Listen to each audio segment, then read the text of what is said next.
Cowboy Wooldridge, and he's with law enforcement against prohibition.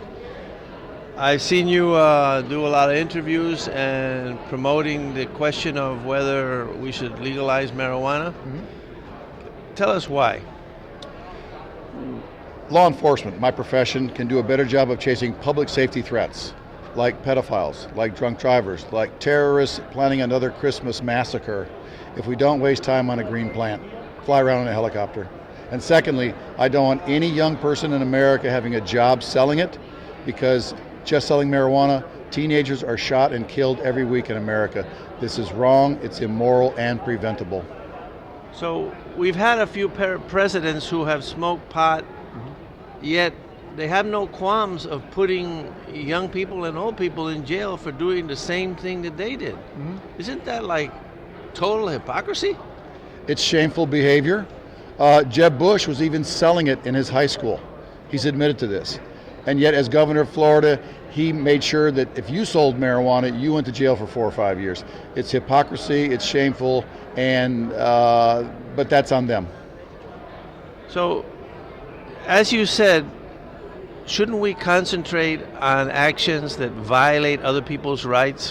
When you smoke marijuana, are you violating anybody's rights? Well, certainly in the privacy of your own home. No.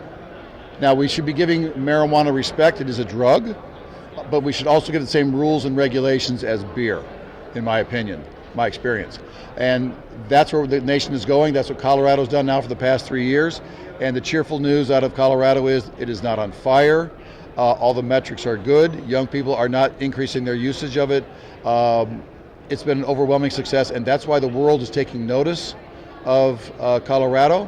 I'll be in Vienna next week at the United Nations Drug Conference, and Colorado is a topic in all the hallways. So all those dire predictions from Colorado, however, there was going to be an increase in crime, there was going to be an increase in accidents, Right. None of it panned out. No, these are chicken littles. The sky is falling, the sky is falling. Be afraid of any change. And they've been wrong and wrong and wrong for the past 20 years, and they're wrong today. And the good news is their voices are now being basically silenced, because people just look at the facts and say, oh, the first year of store sales in Colorado, fatal accidents went down 1%, not statistically valid. These are the types of things that are causing, especially my profession and the politicians, to say, probably better to not say anything as opposed to open your mouth and look stupid. Your argument is it shouldn't be a priority that other crimes that, like the ones you mentioned, that violate people's rights, should be a priority. Sure. But I would like to examine the issue of what kind of action should be a crime. Should actions that don't violate anybody's rights, any kind of action that doesn't violate anybody's rights, should that be a crime? The short answer is no. Consensual adult behavior in the privacy of your little castle is pretty much none of my business, nor the government's business. And in that light, that's why this is another absurd policy, and it's contradictory that a conservative here at CPAC would believe in prohibition, which is really a nanny state liberal policy where they want government agents to enforce their own code of what you should or shouldn't put in your body. It's crony capitalism. You want to smoke cigarettes and drink whiskey and take Valium and Prozac, not a problem. But oh my goodness, you might get hurt with marijuana or the other drugs, and so for that we'll put you in a jail cell for 2 years. This is not a conservative principle, prohibition. It is nanny state liberal, and that's why when conservatives are confronted with this fact that they're supporting the wrong philosophy, many more are figuring it out now as opposed to years ago.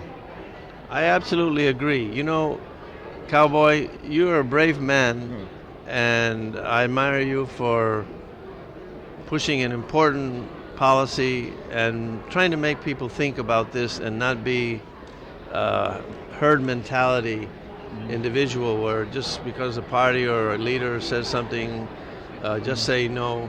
No, why? I don't do things because somebody says no. I want to know why I'm going to do things. So I want to congratulate you. Thanks a lot. Thank you. And thank you for the service that you're performing for society. And it's especially great because you're a law enforcement guy, and that brings it to the fore. Well, thank you. And it was my professional experience which drove me here. You know, when I arrested pedophiles, it was something to celebrate, but now we're taking our eye off the ball ever more, and especially in the age of ISIS, wonderful federal agents, instead of tracking down leads on who's getting radicalized and stockpiling AK-47s or bombs for the Boston Marathon, we're still flying around looking for a green plant. This is lunacy, and that's why I'm out there as much as I can, and all members of LEAP, Law Enforcement Against Prohibition, out there trying to convince the public that if you have a drug problem, see a doctor. Thanks a lot. You're welcome. Thank you, sir.